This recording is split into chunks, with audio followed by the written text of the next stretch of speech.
welcome His Excellency President Ali and his cabinet to Berbice, Region 6,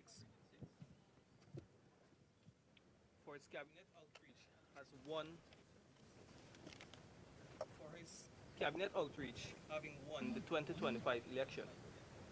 As a young Barbician, I'm honored and happy to sit here and voice the excitement of the Barbies community as we witness the transformation of Region 6 in the last 5 years. When we drive on our new roads, we can see our emerging stadiums, our fancy state-of-the-art hospitals and schools. Our number 63 beach is undergoing massive beautification, and so much more can be said. But this can only happen because of the caring government we have re-elected, who from 2020 to 2025 show us that we, the people of Berbice, matter and have not been forgotten. However, I know everyone is excited to hear from Mr. President, so I invite Your Excellency to address the media. Thank you very much. First of all, allow me on behalf of the Cabinet, our members of Parliament for the People's Progressive Party Civic, and our advisors, and of course, our technical officers, to express our strong commitment to all of Guyana, but in particular, emphasizing that commitment here in Region 6. One of the things that we committed to in the 2020 to 2025 period was the involvement of people and the constant accountability to the people of our country in relation to the development, the plans, the programs, and the work of the government. In this second term, we are intensifying that connectivity with the people, with the various regions, and with all of Guyana. The idea is to develop a common platform through which our people can and will have access to every level of government. To this end, we have committed to taking the all of government approach to every region. So every month we will be in a different region, administering every aspect of government and governance from those administrative regions. As I speak to you today, there are still many meetings that are ongoing and meetings that will continue through this evening, tonight, and tomorrow to give us a full and comprehensive understanding of the impact of our investments and, of course, the changing and evolving nature of the priorities of the people from the region. I want to acknowledge today that we have joining us members of the region, not only the MP, but our new regional chairman, Junior Basant. We have the vice chairman, Wajid Shahid Khan. We have Miss Trim. She's somewhere. She's right here. And of course, members of the cabinet, the members of parliament, advisors, and other key functionaries of the government. I am very pleased to report that these outreaches would have encouraged us and would have emphasized the importance of the investments we have made. Between 2020 and 2025, especially in the earlier days of that term, some of the critical priorities in this region would have been drainage and irrigation, agriculture support, health, housing, and issues relating to service delivery by the government. And this, of course, was not strange because we inherited in 2020 a system that subjected our farmers, the productive sector, and the infrastructure in our productive sector to specific treatment. And that treatment not only destroyed the productive sector, but destroyed our farmers and other entrepreneurs and people who work in the business. You will recall the extraordinary increases in land rental, D&I charges, the imposition of VAT and taxes on agricultural equipment, production equipment. You would have recalled also the disinterest in investing in education and healthcare to the extent that we had massive regression in this region. Today, as we completed the analysis so far, D&I is now the lowest ranked priority for the region.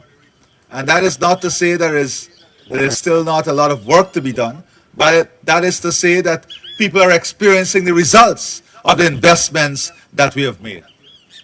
And this is an important aspect of public policy. When you see the results of your investment changing the policy profile or the priority profile from communities and regions. And we are seeing this clearly here in this region. We are seeing investment in healthcare, education, changing the priority listing. But it's important that we continue to make these investments to keep the gains that we have made whilst continuing the work of removing the additional challenges. We have also seen new priorities emerging. And these priorities are not strange, given the fact that today more and more young people are empowered and encouraged towards home ownership.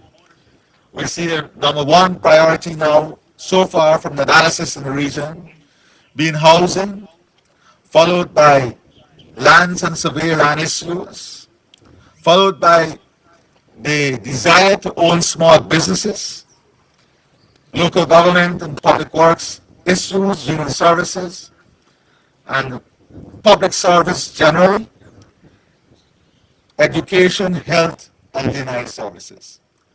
What this point to is that our people now are becoming very aligned to the policy agenda of the government. So issues of home ownership, owning small businesses, owning agricultural land and expanding agricultural production, quality of service, whether it's GWI, GPL, health services, that these are now occupying the priority of people. Sanitation services in the community, beautification services, landfill services, and markets and public spaces ranking very high on the priority. And all of these priorities from the region itself, from the people themselves, were positioned in a very positive manner, in the sense that they were positioned in relation to the long-term national impact and implication for economic growth and transformation in the region.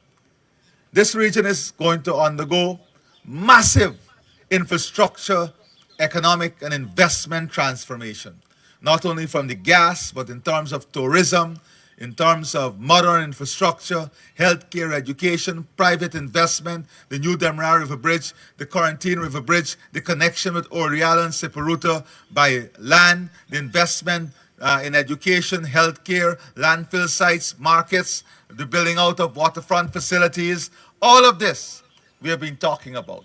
But today I want to highlight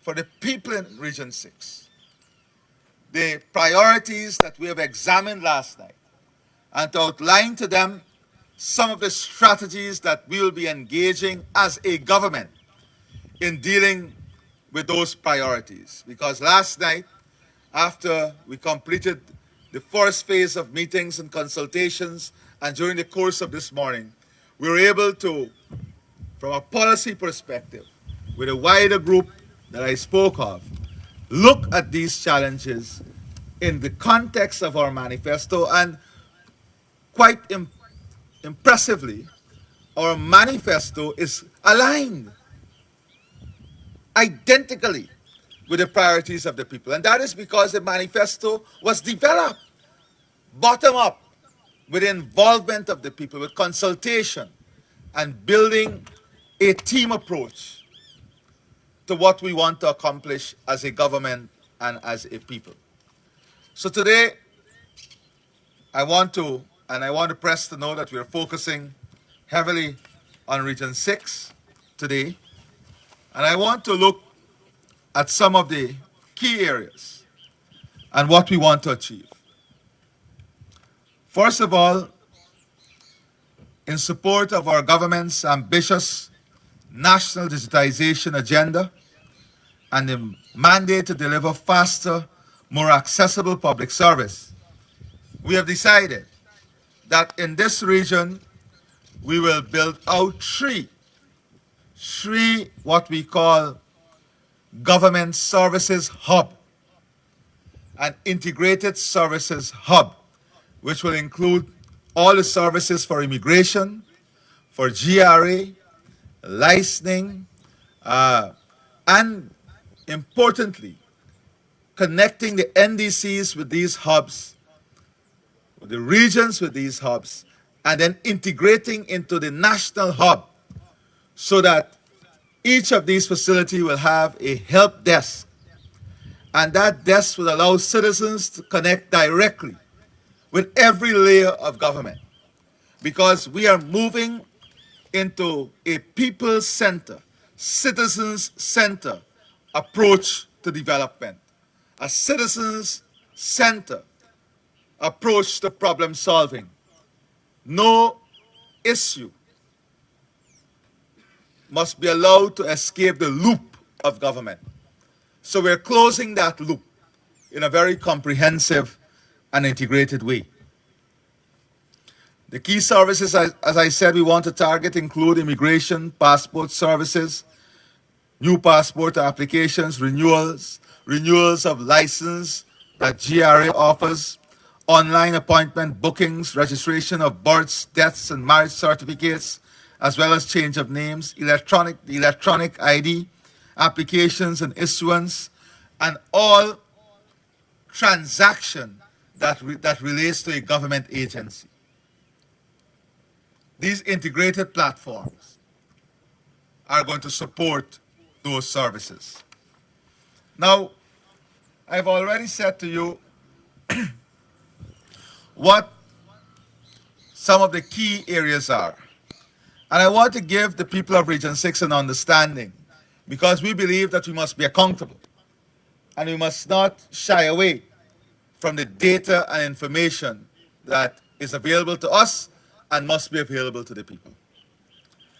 Lands and survey, as I said, was one of the areas that generated significant interest. In this region, we have total applications in the system, 289 applications. Now, while that number seems small, the requests per application in terms of the total acreage of land that is applied for is far beyond the supply available. So first, we must recognize that there is a demand-supply mismatch of land available at the Guyana Lands and Survey.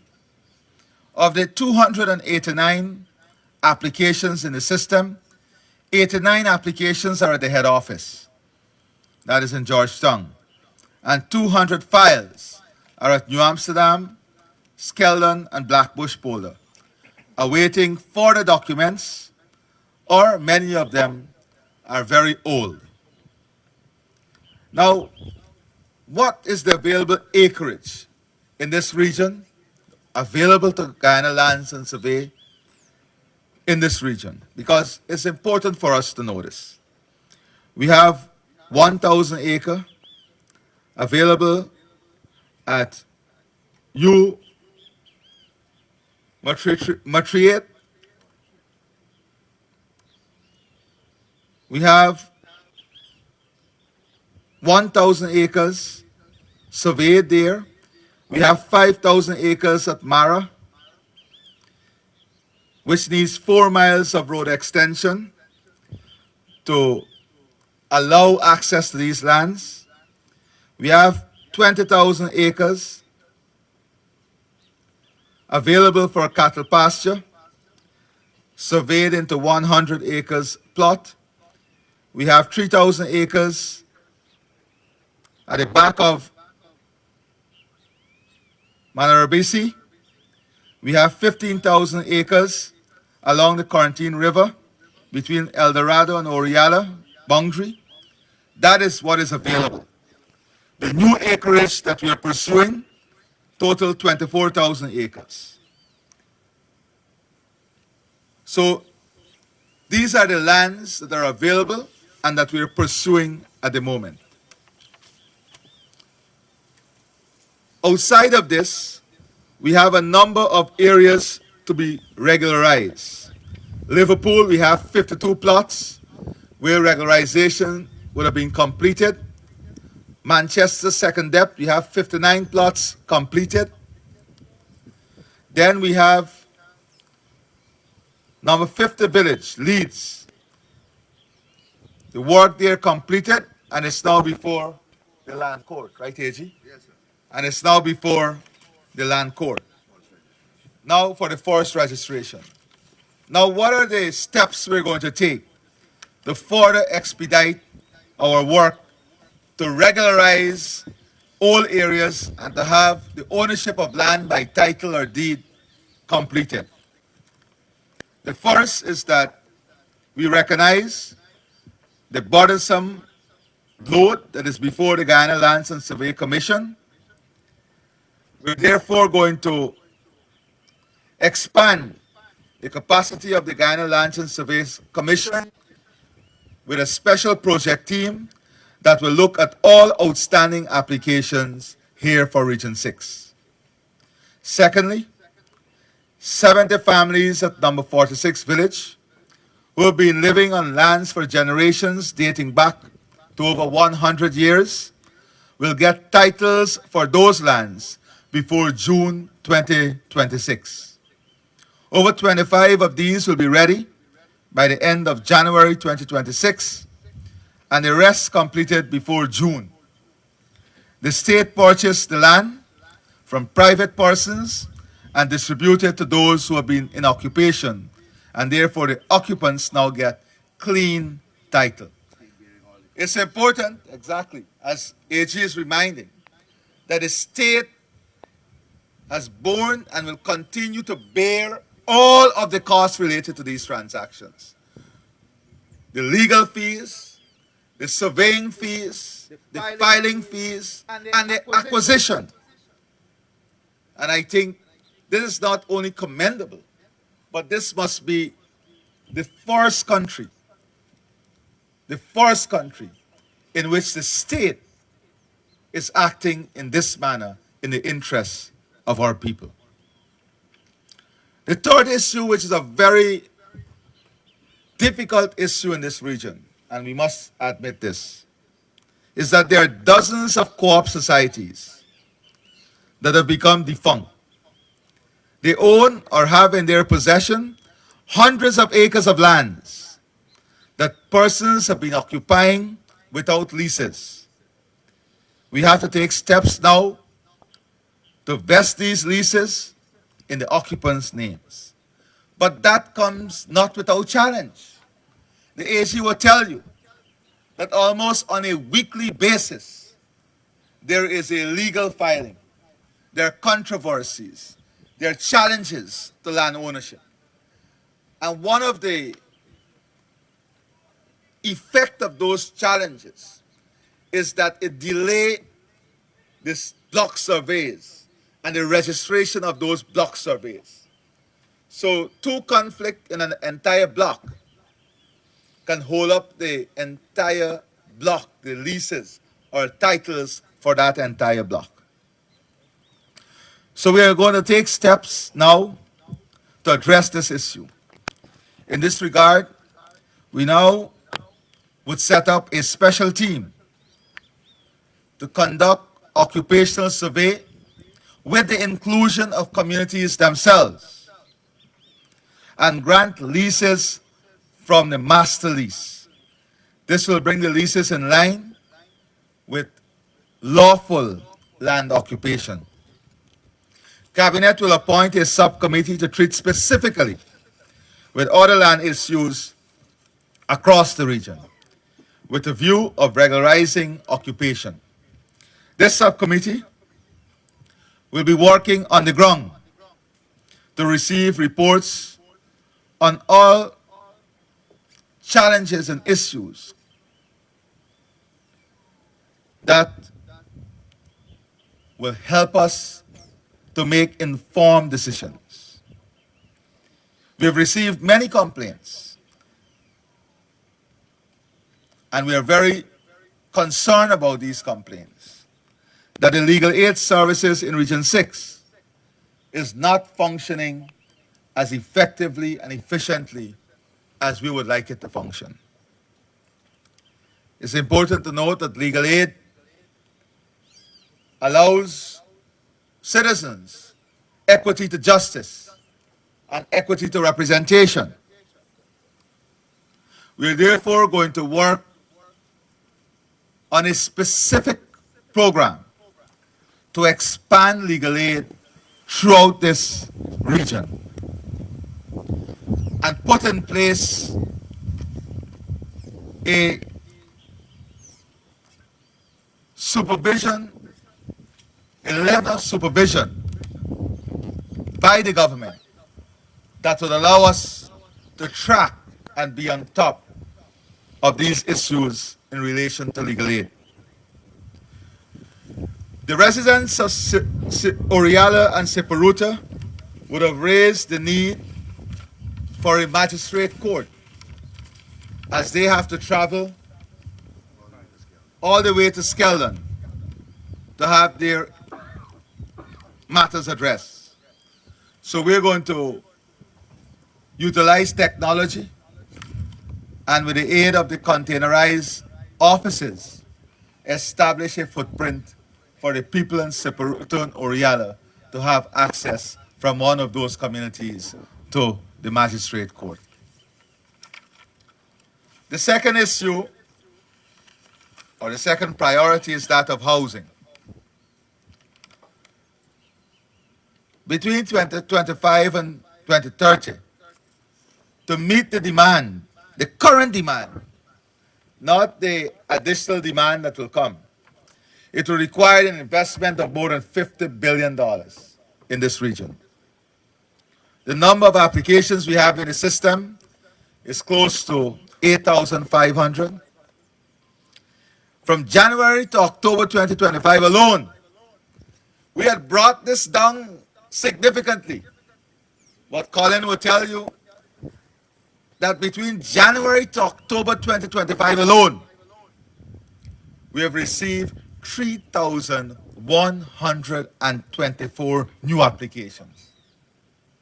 And Ashley, if you look, and Colin will tell you, if you look at the reasons, that is a direct response to the policy agenda of the government, incentivizing home ownership and creating an enabling environment to stimulate home ownership.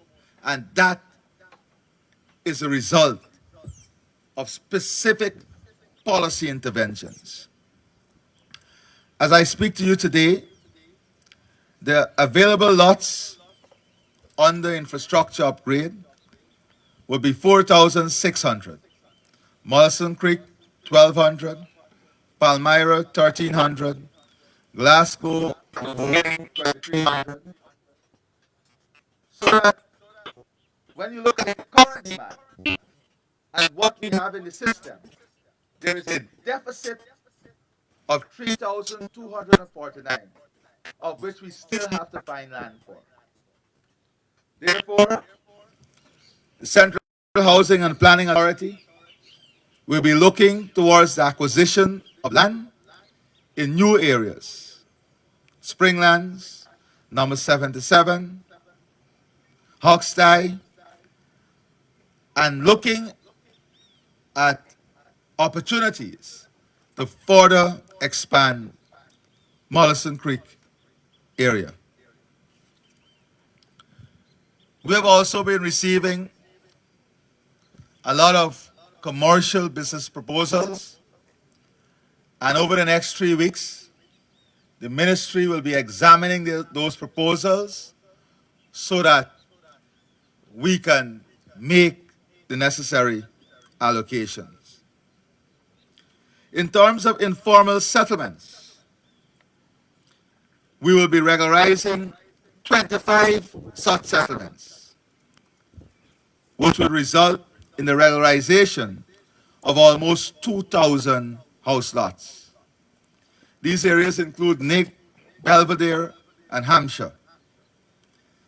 One of the complaints is that of the parking of heavy-duty equipment along the roadways, the public roadways, and the community roads.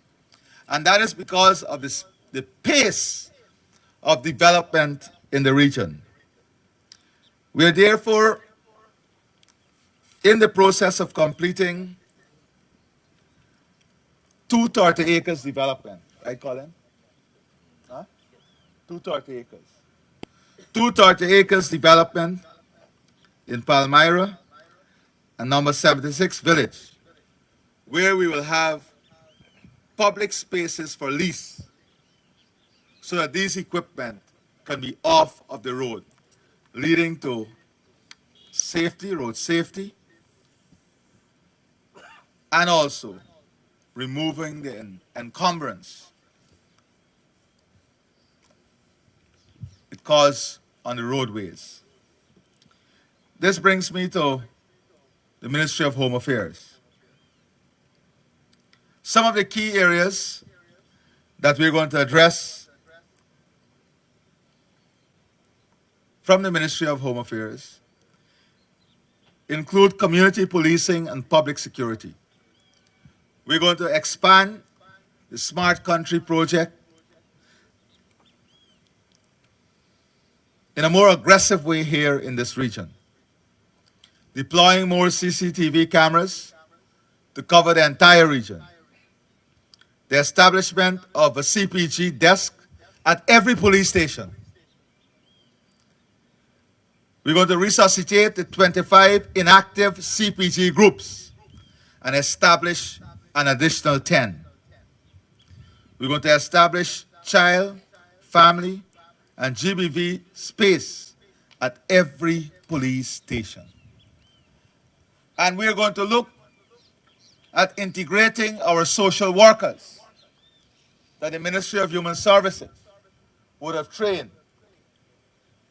at these police stations to create a more customer-friendly, customer-oriented service, people-oriented service at the various police stations.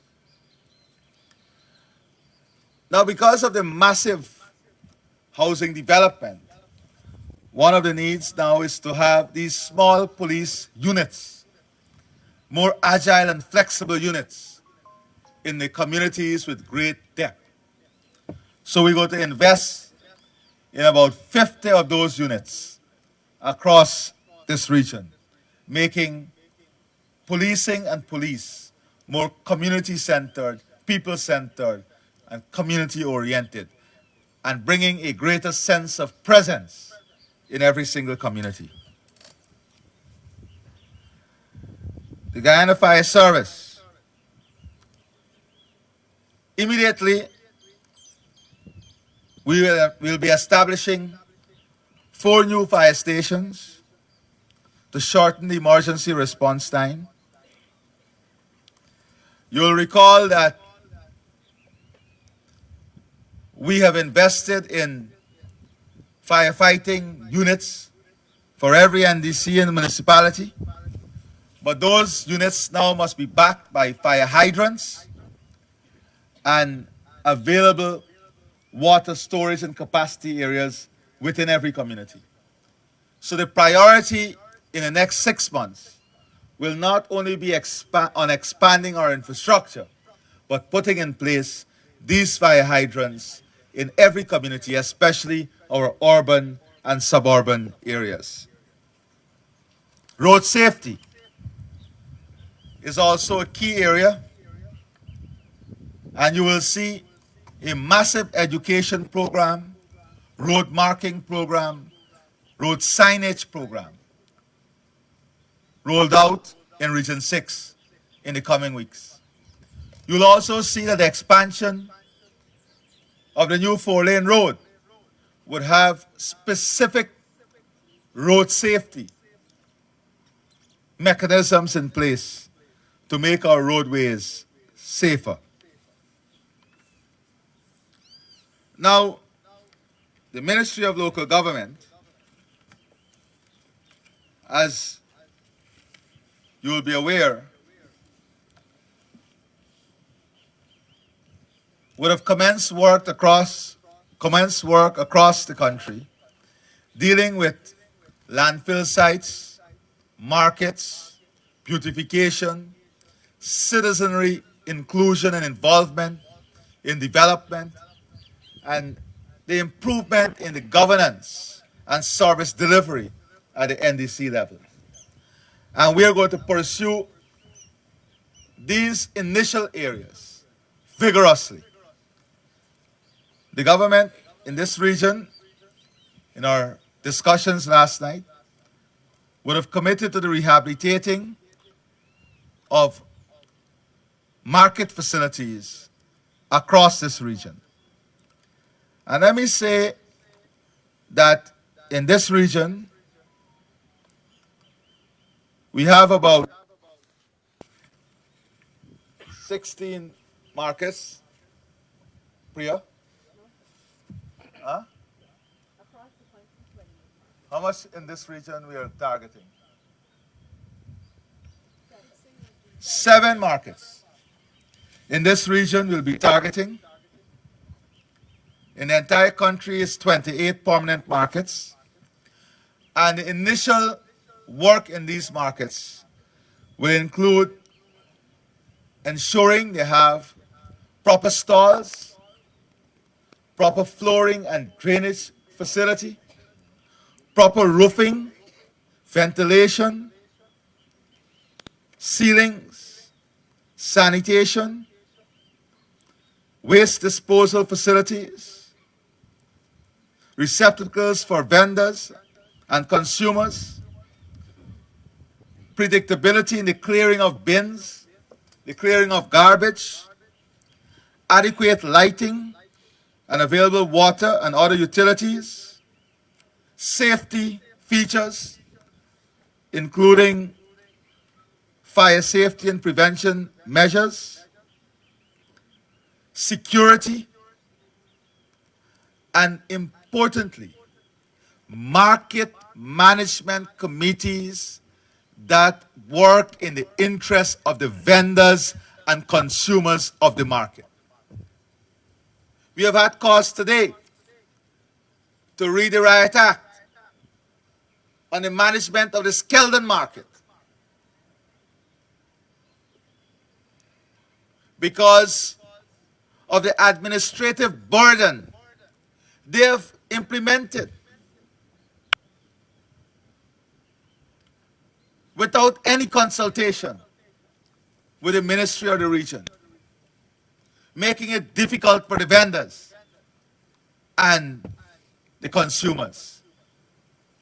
So we are also going to establish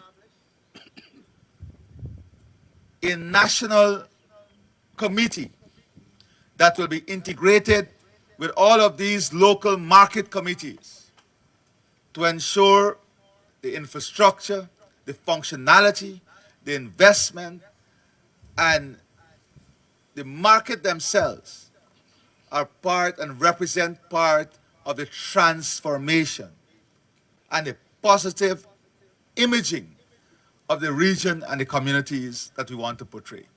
Our markets are going to be important parts of our orange economy, important parts of our tourism and cultural economy. We therefore have to invest, and not only invest, but ensure that the management of the markets bring the continuous results for the investments that we're making.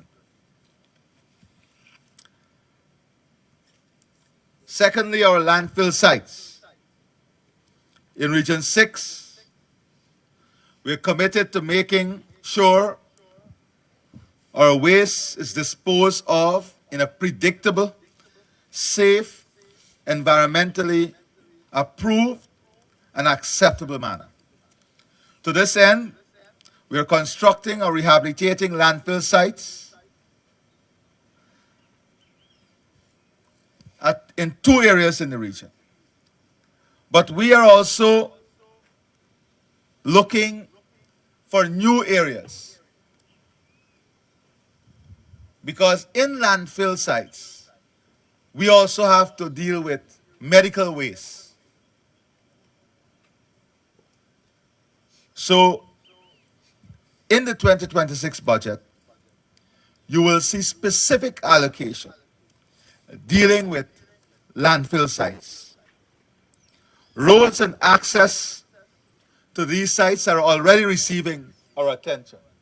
For a matter of fact, we want to have these roads and accessibility to these sites completed so that in 2026, we will be able to focus heavily on the development of the sites themselves. And when we speak of landfill sites here, these are modern sites that we are going to invest in. Not garbage sites, proper landfill sites.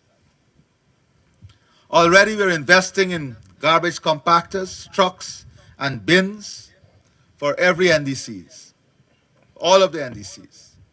Now, the garbage compactors are not only the trucks. We are looking to establish in every market, every urban and suburban area, large compactors so that businesses can take their garbage to those large compactors. It can be the garbage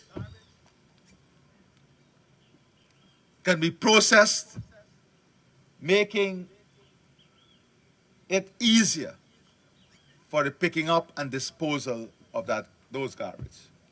So we'll be investing in compactors for all of these urban and suburban areas, markets, and other public areas in the first instance.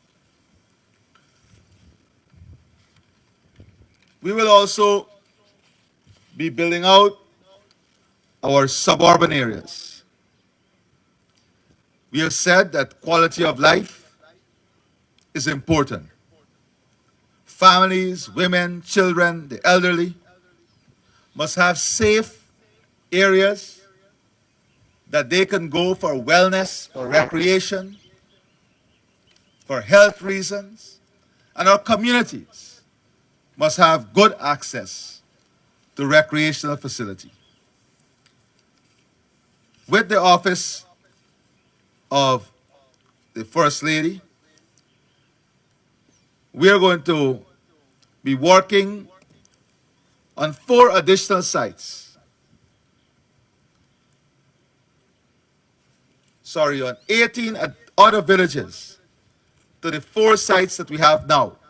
New Amsterdam, Brothers, number 63, and Lonsdale. The 18 other sites will include areas like the Polders, Firish, Cumberland, Kilcoy, Manchester. These are some of the areas. These facilities will include play areas, areas that will stimulate creativity, adding to the orange economy, areas that would be dedicated for children. The areas will be built in such a way that it is friendly for those who require special assistance, because we want every group in our community, in our region, to enjoy these facilities. The Ministry of Labor and Manpower Planning would also be investing heavily in expanding industrial training.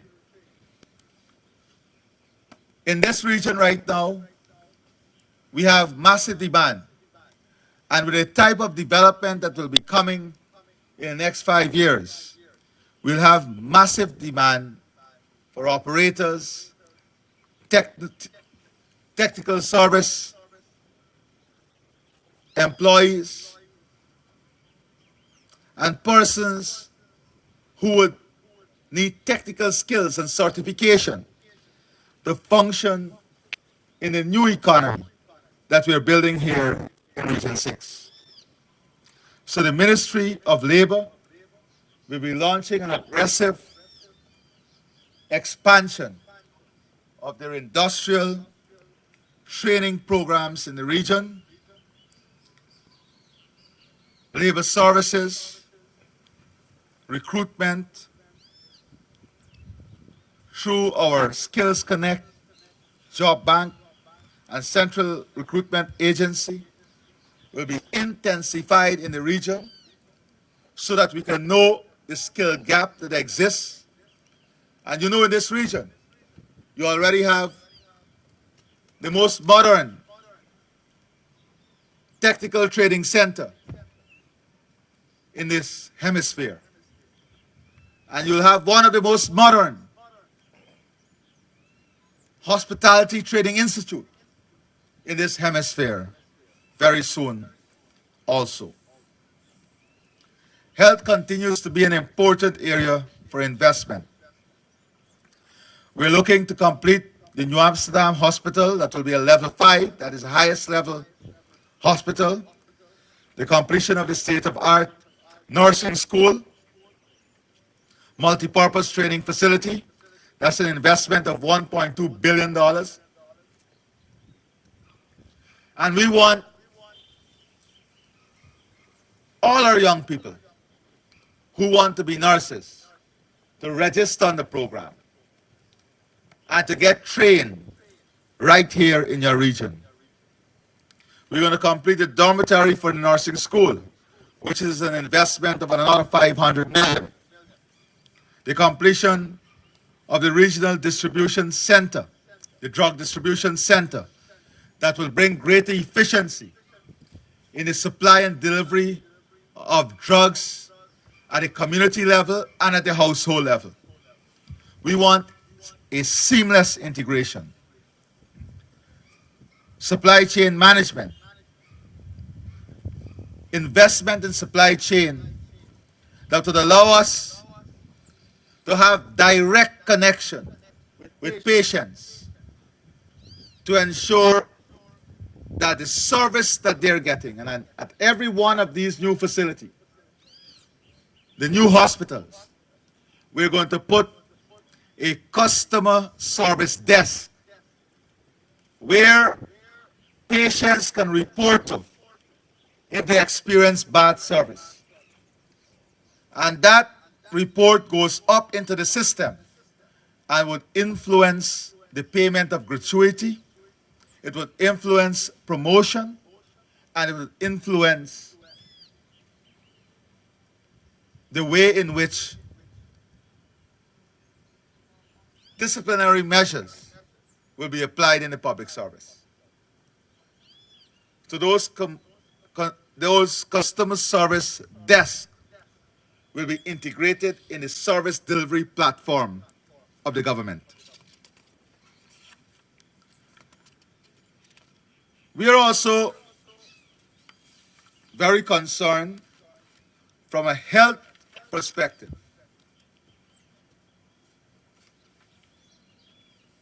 of the numbers in this region in relation to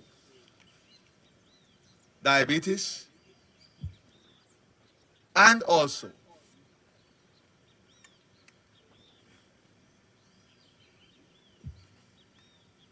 persons who require dialysis.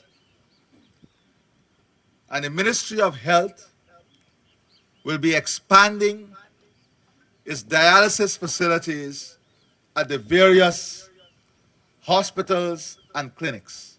But we don't want this to be the solution. We have to invest to ensure we prevent you from reaching to the stage of dialysis.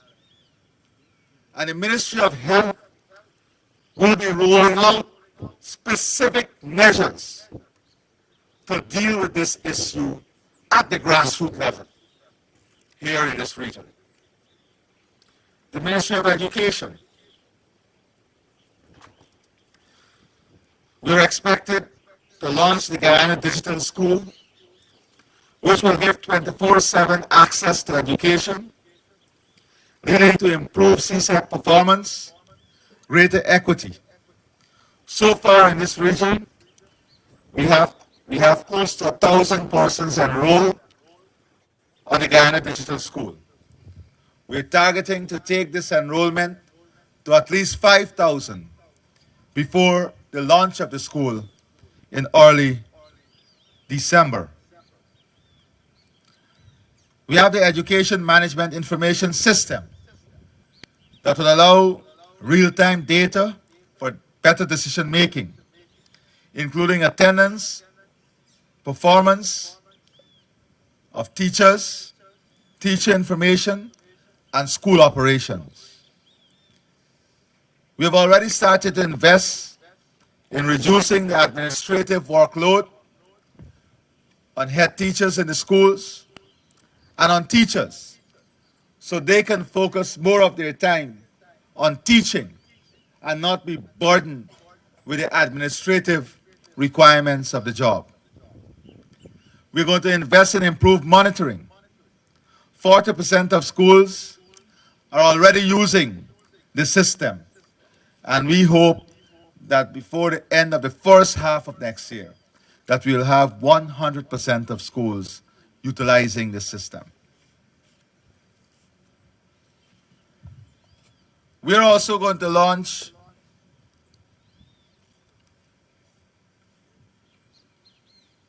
data analytics to help us understand areas of weaknesses among students and teachers in the region, all geared at improving our exam results at CSEC and NGSA.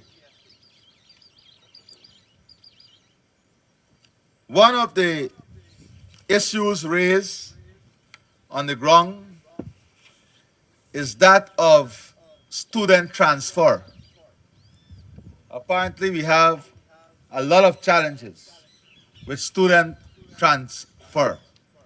So we're going to establish a special team that will review all of these requests for student transfer. And then we'll come up with a set of intervention to address this issue.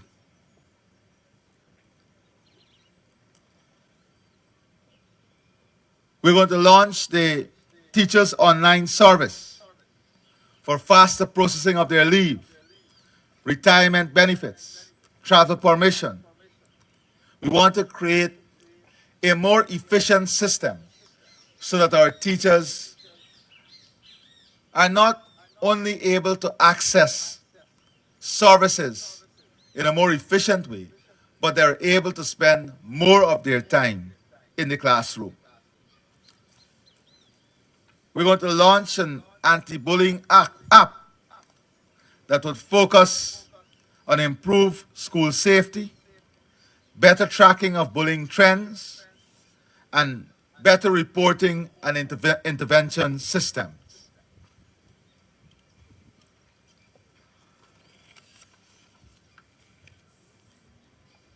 Education resource distribution software that will allow accurate tracking of school needs, more equitable distribution of textbooks, furniture, grants, and devices, reduce wastage and shortages, and enhance transparency. Expanded university seats, and this is exciting, especially today, where we have many of our children graduating at secondary school. Within the next 2 weeks, students of this region will have local access to tertiary education in important areas, engineering and the health sector. Your children would be able to study engineering and earn their engineering diplomas and degrees and certificates right here in Region 6. There will be no need for them to leave this region because we are bringing that education here in Region 6. So too, for your children who want to do medicine, the pre-medicine program will now be available right here in Region 6. This will allow reduced burden on families, reduce traveling costs, greater efficiency, and more comfort in relation to the studying environment of our children. Another important issue raised is that of special needs development. And we're going to be investing in this region to have increased access to special education with 4 new spaces created and 3 more coming. So you'll have 7 new spaces. Improve student outcomes, supported by a modern 2025 curriculum tailored for learners with disability. And we're going to make this digital so that these children can also access it from their homes. Better health and participation, thanks to the inclusion of the school feeding program and earlier identification of challenges, as all nursery year 2 teachers are now screened and will be screened in screening for different forms of disability. Stronger teacher capacity, with 14 teachers completing gold degrees in special needs education. This would lead to a more inclusive education system. Now, in relation to public utilities, aviation, and maritime, I want to point to a few key investments that we're going to make in Region 6 to further enhance the delivery of service in this region. The Guyana Water Inc. will be making significant investments in New Amsterdam with the water treatment plant, the construction of new well and water treatment plant at Adventure, the installation of a 300 kV grid-tie solar system at the Port Morant water treatment plant, the drilling of new wells in Port Morant, Johanna, and Yakasari, the installation of PV systems in New Amsterdam water treatment plant, pump stations and buildings, and the installation of inline filters at Glasgow to improve water quality. This would allow us to achieve not only higher water pressure, but also take us to having 100% treated water availability here in Region 6. The Guyana Power and Light, and I know that many of you are concerned about the weaknesses in the system, but many of you would have also acknowledged the enormous improvement in the system since we have been making the investments. We're going to, between 2025 and 2027, develop solar farm at Hampshire. Today, I think you commissioned that. And Prospect,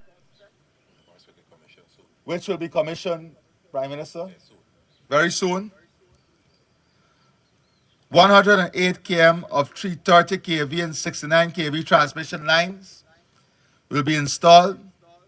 You've installed 92 kilometers of 13.8 kV distribution feeders. Between 2025 and 2026, we'll construct two new substations at number 53 in Williamsburg. We'll construct 850, we'll add to the grid 850 unserved customers. Between 2025 and 2026, we will deploy greater technical resources to reduce, in common term, the low voltage or low shedding, to reduce the time of non-availability of power and disruptions as a result of inefficiency in the capacitor bank of our system. These are the investments that we're going to make. In aviation, of course, the new Rose Hall International Airport, very soon you'll see the RFP published for this facility that will drive tourism with the type of development and expansion in the economy that will take place here. This is going to be an important piece of infrastructure. In the maritime sector, the dredging of the Berbice River to facilitate increased traffic, and of course, the building and construction of the new Berbice River Bridge, and installation of aids to navigation. We're also going to launch a river safety awareness program, especially for our fisher folk, encouraging them to use technology and to stay in connection with shore. We have launched it. We're expanding it. We want this not only the monitoring device, but the internet, the Starlink. Thank you, thank you, Charles. The Starlink program expanded to support our fisher folks. The quarantine highway upgrade, you have seen work started on that. I've made it very clear that we are dissatisfied with the performance of the two contractors on the bridges on this highway. And a special investigation will be launched in the performance of these contractors and the engineers supervising these works. And there will be consequential action. The installation of approximately 4,500 lights, highway lights, the building out of sidewalks and drainage, the construction of 160 kilometers of sidewalks with covered drains, pedestrian safety and enhanced stormwater management, road signage, traffic signal, meeting global standards, including new signalized intersections at Rose Hall and Kanji,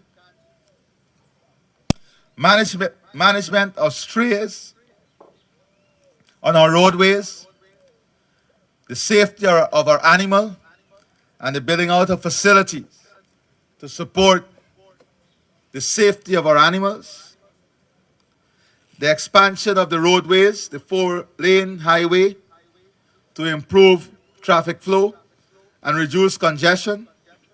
The pedestrian and traffic safety features would include modern road markings, designated parking areas. Importantly, a diversion will be created at Rose Hall and Corriverton to avoid the existing congestion that we have. An important issue raised is that of derelict vehicle removal the removal of abandoned and derelict cars, buses, machinery, and trailers along the corridor, with all units transferred to a stockpile. This initiative includes the clearing and scrapping of derelict assets to ease roadside congestion, improve safety, and enhance the overall appearance of the roadway. Immediate, immediate road maintenance. All primary road maintenance activity will be carried out by the contractor, ensuring timely and continuous upkeep of the corridor. The Ministry of Public Works will provide additional support by undertaking selected maintenance tasks as needed to complement the contractor's effort. Traffic management plan for each of the structure on the highway. And if we find that the contractors are not adhering to the contract in terms of the safety measures that are required contractually at each of these sites, the AG has been instructed to take legal action against such contractors, especially if that neglect lead to the death or injury of persons. So we want contractors to be placed on notice, because in every contract, resources are earmarked to do justice.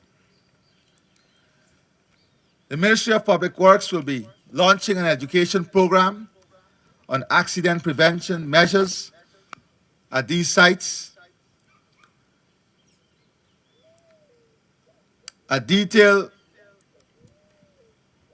review of the supervision and oversight of these works will be conducted,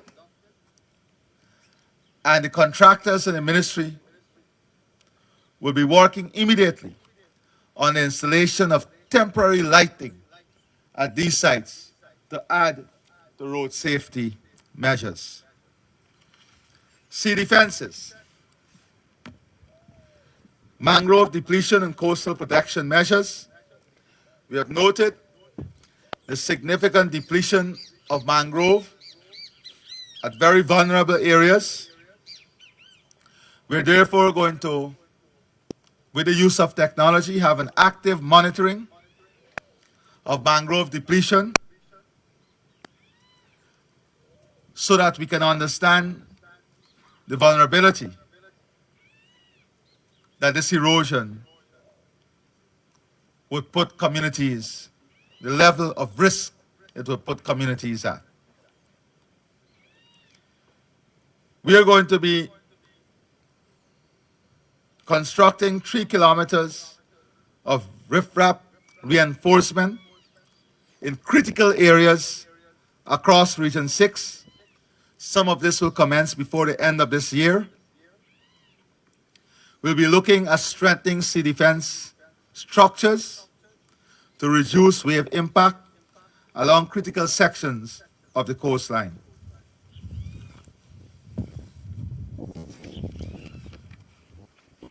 The Ministry of Public Works will be engaging the Ministry of Agriculture and nearby farm operators to develop a more coordinated plan for the management of seawater intrusion. This includes establishing a clear standard operating procedure for water management, monitoring salinity levels, protecting agricultural lands from saltwater damage, and integrated sea defense planning. Future sea defense work will incorporate green space consideration, including for recreational facility, tourism, opportunity for mangrove restoration, buffer zones for natural coastal ecosystem, environmentally sustainable shoreline stabilization measures, and the continuation of works at Number 63 Village. We are going to work with at least 100 young people, of which 60% must be women below the age of 35, on the building out of a bread and breakfast tourism facility to accompany the enormous work that the First Lady is doing there at the 63 village. This will create 100 new entrepreneurs, young entrepreneurs, here in Region 6. An important project in Oriala and Separuta is the building out of the all-weather road connection that is 7 kilometers from Corriverton to El Dorado. But we have to make an engineering decision on the swamp area. The Ministry of Agriculture will be examining this area to see whether we can utilize this for the expansion of the swamp shrimp project because of the large expanse of swamp that we have there. From Oriala to Kwakwani, that 80 kilometers of road is also being looked at. 60% is already completed, right, Bishop Egil? 60 kilometers is already completed, and the last phase of 20 will be completed. The Ministry of Human Services will also be actively pursuing plans here, and that is some exciting news because all of the persons trained in child care and elderly care will be integrated into a national system that will see the development of thousands of business opportunities and will see direct support in the communities for child care and elderly care. You will see massive investment in digitization, in support for people living with disability, the expansion of the WIN training, including the UK City and Guilds program, the program under the First Lady Office with the Ministry of Human Services also, where we'll now create specific desks for persons living with disability, from GPL, GWI, e-networks coming on board, looking to get GTNT, Digicel, and every service-oriented organization on board, so that in that facility, we can have at least 30 persons living with disability providing customer-oriented services for government and other private sector agencies. A major program will be the building out of care economy by investing in facilities at the level of household and community. The establishment of specific centers to deal with men empowerment, women empowerment, family empowerment, mental health, the amplification of efforts towards persons living with disability, and creating safe spaces for children, women, and other vulnerable groups. The Ministry of Human Services would also be intensifying its efforts in dealing with public assistance, pensions, and other forms of support for vulnerable groups. For a matter of fact, we have agreed that that a special commission by the President will be appointed to review all the cases in this region and all the other regions. So by the end of the third quarter, we will have an independent assessment of all the cases that will be referred to this committee for public assistance or other form of support. The Ministry of Agriculture will also be expanding its program to support our rice farmers, bringing an additional 15,000 acres into new cultivation, expanding production with higher yielding varieties, with a view of achieving 40 to 45 bags per acre. The expansion of seed processing facility. We're examining many initiatives that will reduce the cost of production for our farmers, improve the infrastructure, roads, dams, storage canals, drainage facility, farm to market access road, so that we can access an additional 75,000 acres of land for rice cultivation. Value added and diversification for promoting agro-processing. In this region, we want at least in every 10 acre, 1 acre to be dedicated to diversification. Whether it's livestock, crab cage farming, high yielding crop, we are going to support the transition of at least 1 acre in every 10 acre. The expansion of extension services 24/7 with the use of technology and the promotion of precision agriculture, again with the use of technology supported by the Ministry of Agriculture. The launching of an information matrix for education and data that would allow farmers to have what we call the Palm app, that is from their phone, having access to extension services, education services, and a platform where they can communicate directly with the extension officer for support from the field. And this system will be tracked on the service delivery platform of the government. Sugar is an important part of the economy here in Region 6, and we're going to continue to invest, but we have to get the returns on our investment. We have to have the increased production at Albion and Rosal Estate. We're working now, we have a team coming from India that is looking at the reopening of the Skeleton Estate to produce 37,000 tons of sugar by 2030 at that estate, and to have the private farmers once again integrated in the system. The modernization and mechanization, accelerate the field conversion from traditional to fully mechanized layout.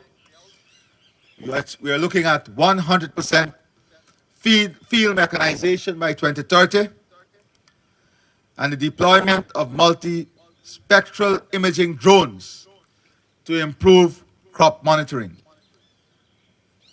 We're also looking at value addition and diversification. Already we have a proposal from a local and foreign joint venture on a sugar refinery plant. Investment in research, training, and technology transfer, and importantly, developing a performance matrix for management next year. And if management cannot meet the indicators on the matrix, they will be removed. The Pandey syndrome in Gaisuku must be removed. And the Pandey syndrome is mismanagement and poor management disguised under class and fanciful language. The Pandey mismanagement syndrome will be eradicated from this industry.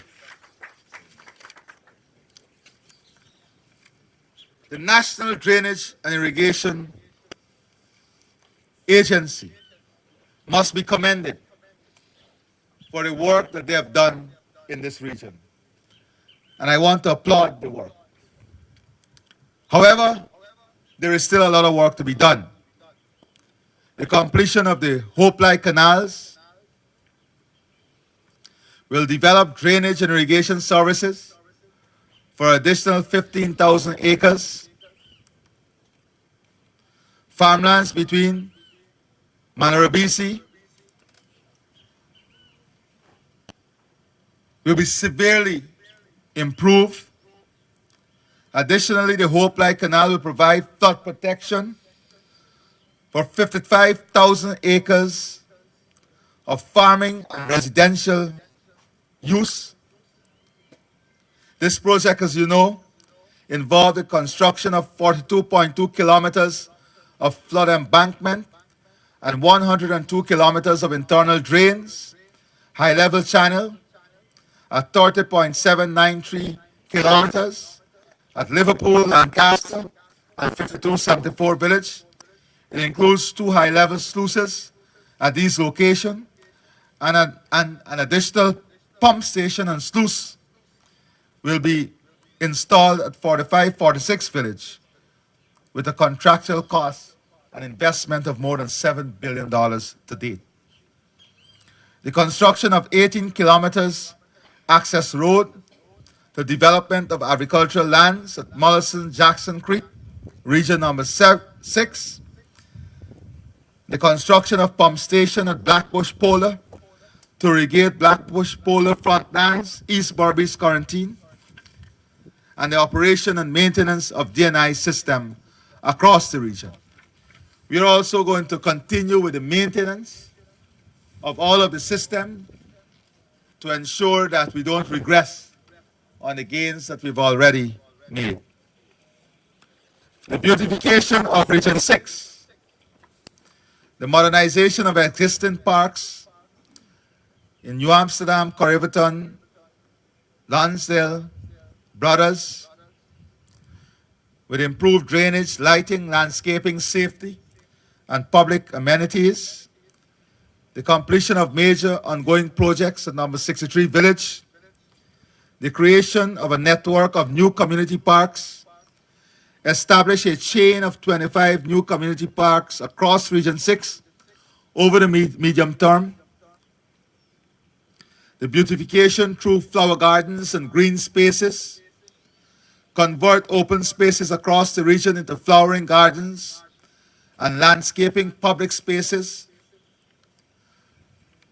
Model multipurpose recreational center at Palmyra. Standardized park designs with walkway, fences, playsets, benches, sanitary blocks, vending units. Waterfront development in Corriverton, New Amsterdam. The establishment of a regional parks maintenance system, the creation of a regional parks maintenance committee, the implementation of a coordinated maintenance plan across RDCs and NDCs, the promotion of climate resilient green development to introduce green climate resilient recreational designs, the introduction of park policing, soft policing in the parks. The overall vision is to build a vibrant, inclusive, well-connected network of green and recreational spaces across Region 6, support youth development, family recreation, community pride, and a healthier lifestyle, positioning Region 6 as a model of modern, climate-smart, suburban development. I want to commend also the Ministry of Youth, Sports and Culture, although they have a lot of work still to do, for the work in the improvement of the recreational facility, the completion of the synthetic track project, now 85% completed, laying of the synthetic material currently still to be completed but affected by the rain, the Berbice Multipurpose Stadium, Palmyra, the One Guyana Stadium, which is 60% completed,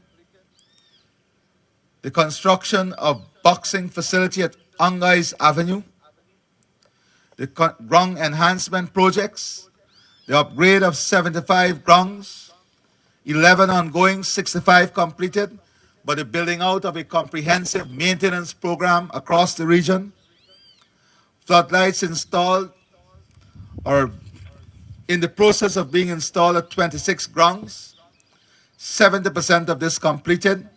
We're hoping to have all of it completed by the end of January 2026. The development of vocational training facilities, the upgrade of the Albion Sports Facility to an Albion Cricket Academy. Major work is already ongoing. The development of cultural spaces, creative spaces, in keeping with the holistic build-out of the orange economy.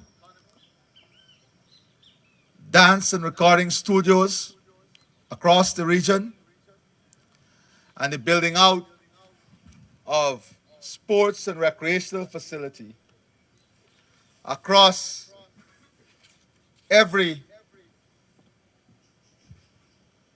area in this region.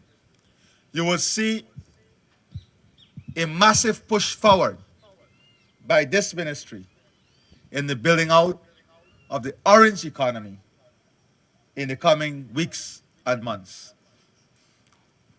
So, ladies and gentlemen, members of the media, that is a brief synopsis of the work over the last 2 days. But I know your questions will allow me to give you a more comprehensive and more insightful understanding of the development taking place in this region.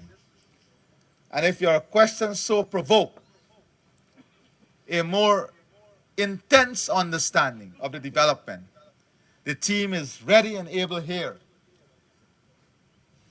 to complement and supplement the information set that we have placed before you so generously this afternoon. So the floor is all yours, beginning with the reporters from Region 6.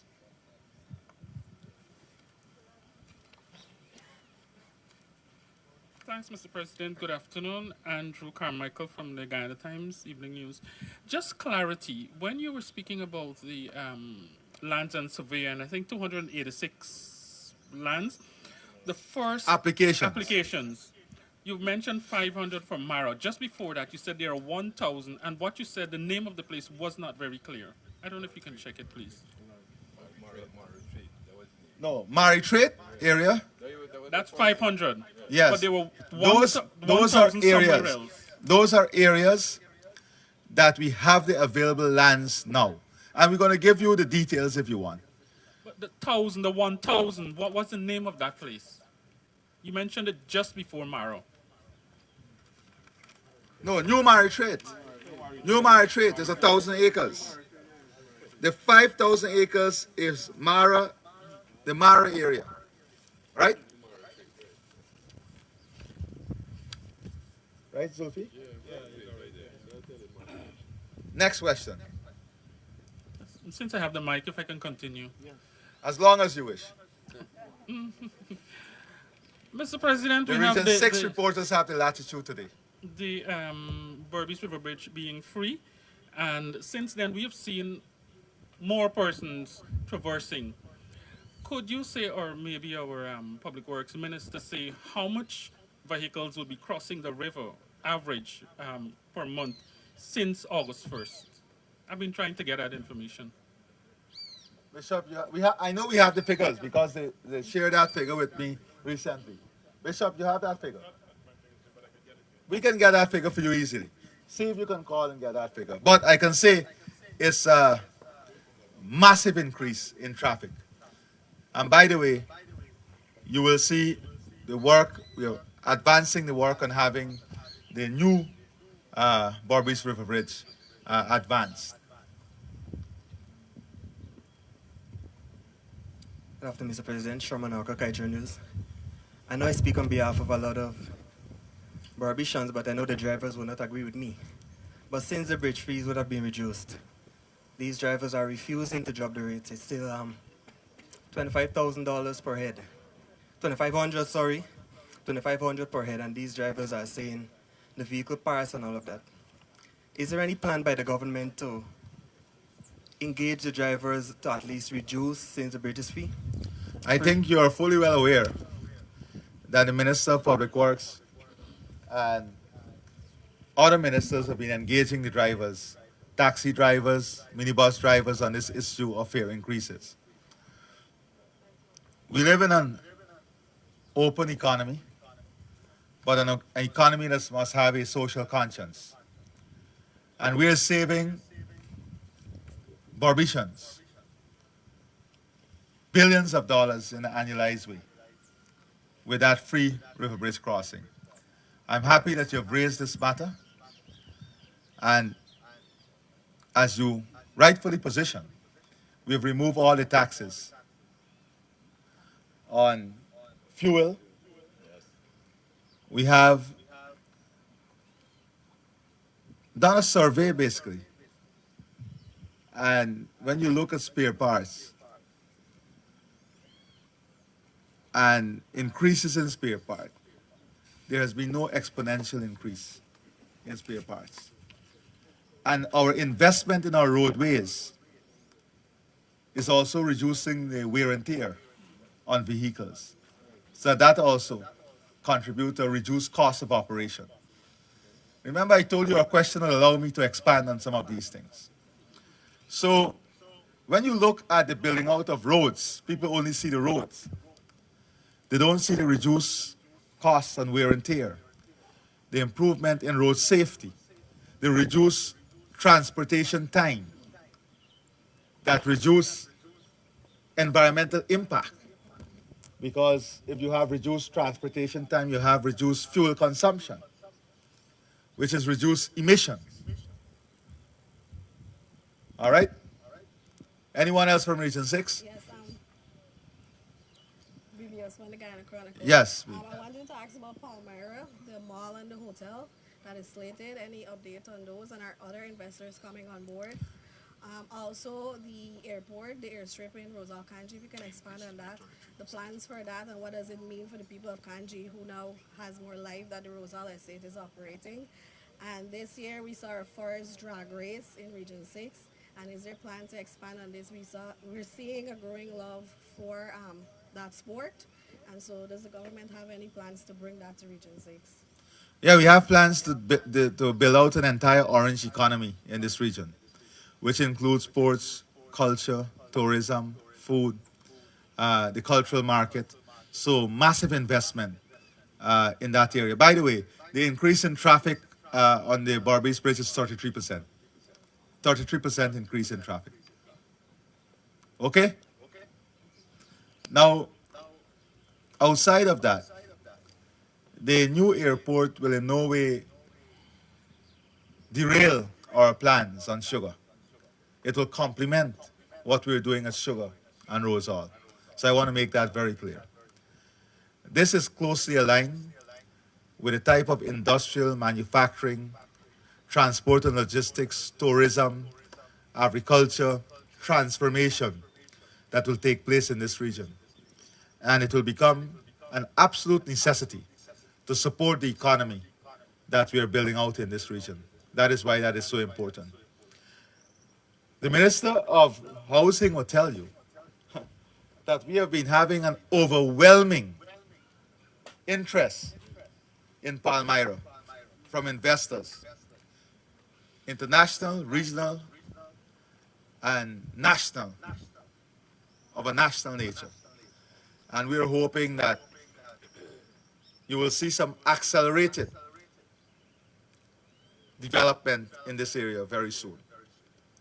For a matter of fact, many of the developers who have been allocated land there for hotels and so on, they've already been issued the notices, and they have committed to the commencement of work before the end of this year. And many of those projects, according to their timelines, are slated to be completed within 18 to 24 months.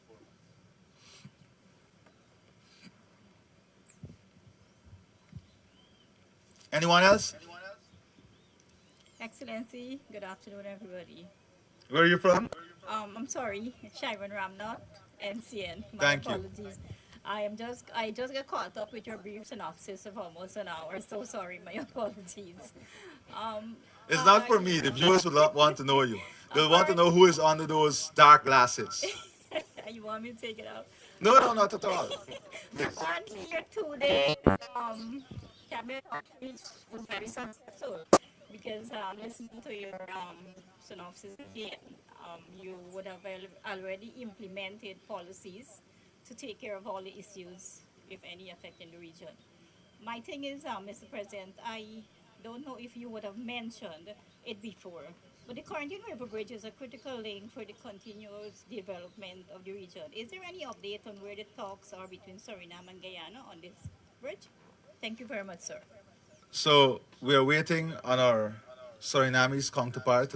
As you know, there was a change in government, and they are in their uh,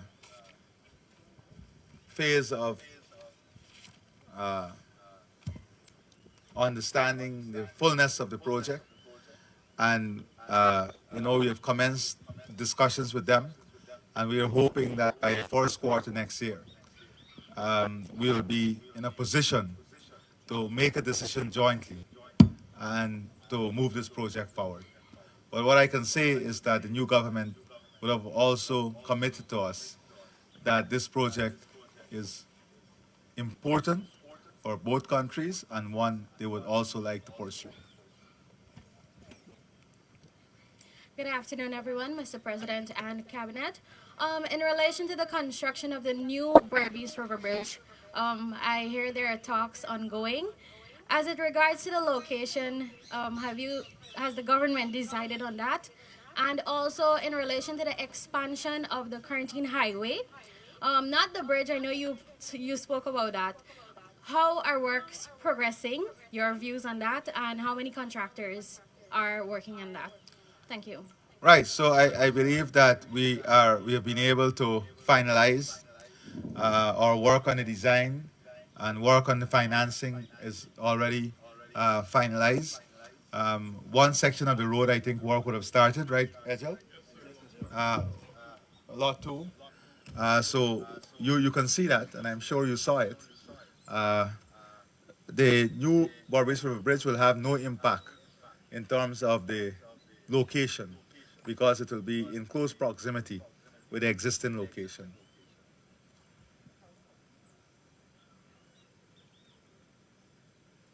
We can go now to the wider media.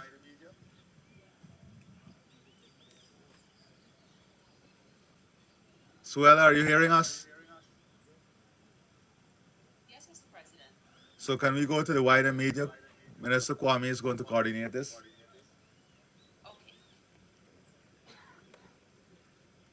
We have several of those media houses online, so we'll ask you to please identify, well, indicate to us by the show of hand in the Zoom room, and to so proceed by stating your name and the media house you represent.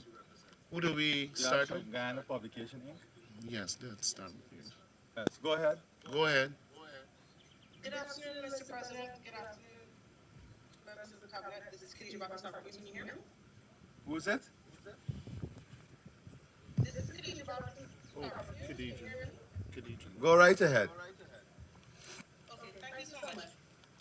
Mr. President, you warned contractors working on the Yontanam Main Road of sanctions over the poor work. And I know during your presentation, You are the different press conference. I did not speak about poor work. I spoke about the pace of which the work is being done and our dissatisfaction at the pace of which the work is being done. okay, okay, all right. So change your headline now, because I can see you already wrote a headline. All right. So let's go with that then. What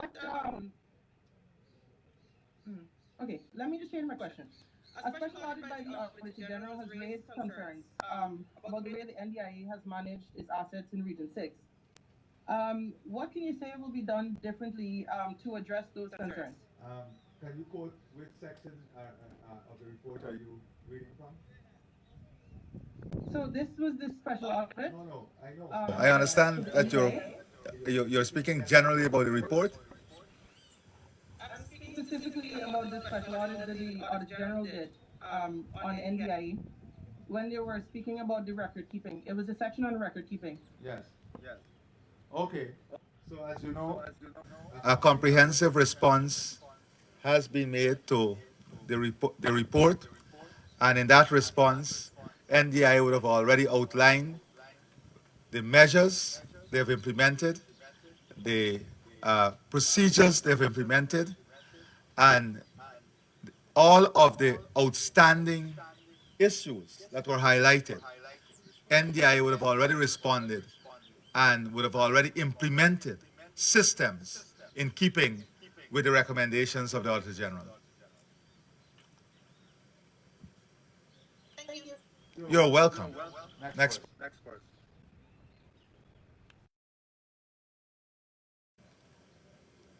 I'm sure all the media heard the beautiful plans and work of Region 6, and they will want to ask and recognize those work by referring to those plans and to seek even greater clarity on those plans in keeping with their joint commitment for a beautiful Guyana, a progressive Region 6, and a highly developed Region 6 in Guyana. So don't be shy. Ask the questions on Region 6. Okay, there being no other question, then thank you very much.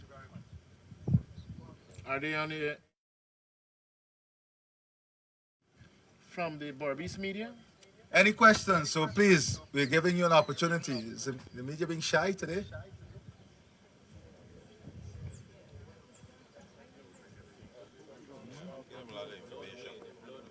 Or we come back to Region 6? DPI? Go ahead.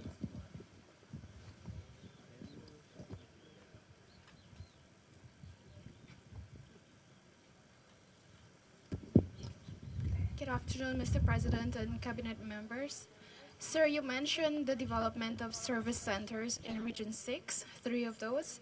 My question is, will this be replicated in other regions across Guyana? Most definitely, this is a national platform we're building.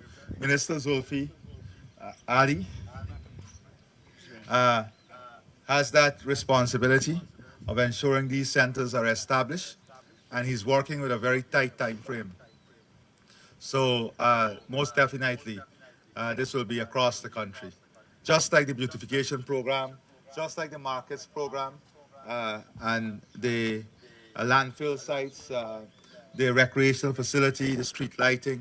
But today we are fortunate to be in Region 6 and to have this opportunity to speak comprehensively about Region 6. Secondly, what role can the diaspora, particularly those from Berbice, can play in the transformation of the country? You know, interestingly, a number of persons from the diaspora were at these meetings. I mean, every minister may be able to tell you that there was a diaspora representative, and they not only attend, they spoke at most of these meetings, and they're very impressed. I think members of the media, my friend from Kaichor News, you were at some of these meetings. You would have heard them speak about how impressed they are with the changes in Region 6 and the development in Region 6. I'm helping you with your headline, Diaspora Impressed with Development in Region 6. With the changes taking place in Region 6. And many of them pointed to the fact that they now want to return and offer this service and be part of this development. So, you know, but we have to also understand, very soon you'll be announcing a number of initiatives where the diaspora can participate.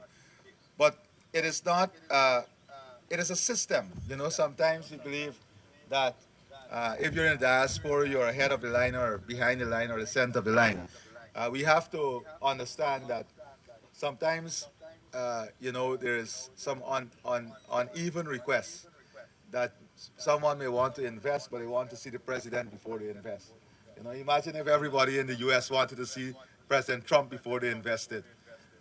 You know, so it's just the system, and that is what we want. The system to work, people to trust the system, and the system to deliver. All right? Thank you very much.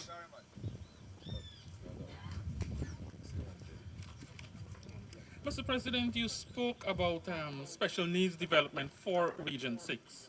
The special needs school in New Amsterdam, the teachers there complain of the huge class, the size of the class that they have. And when you compare this to Georgetown, where some government schools, they have teachers there for persons with special needs.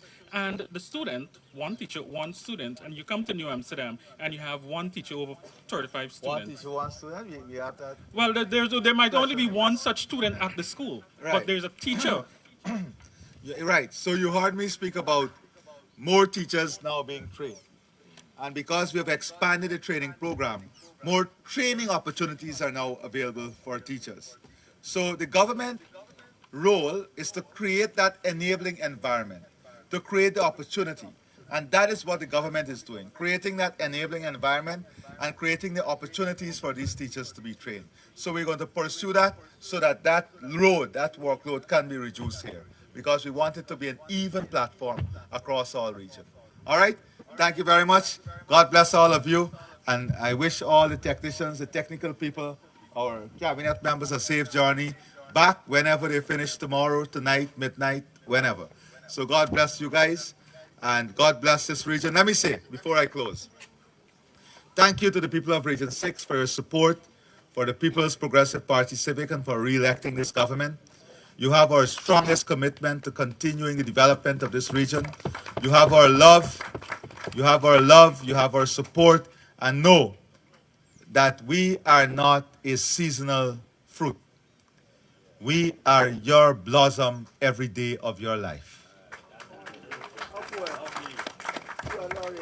And you can depend on this blossoming tree, the People's Progressive Party Civic, to always be fruitful to the people of this region. Thank you and God bless you.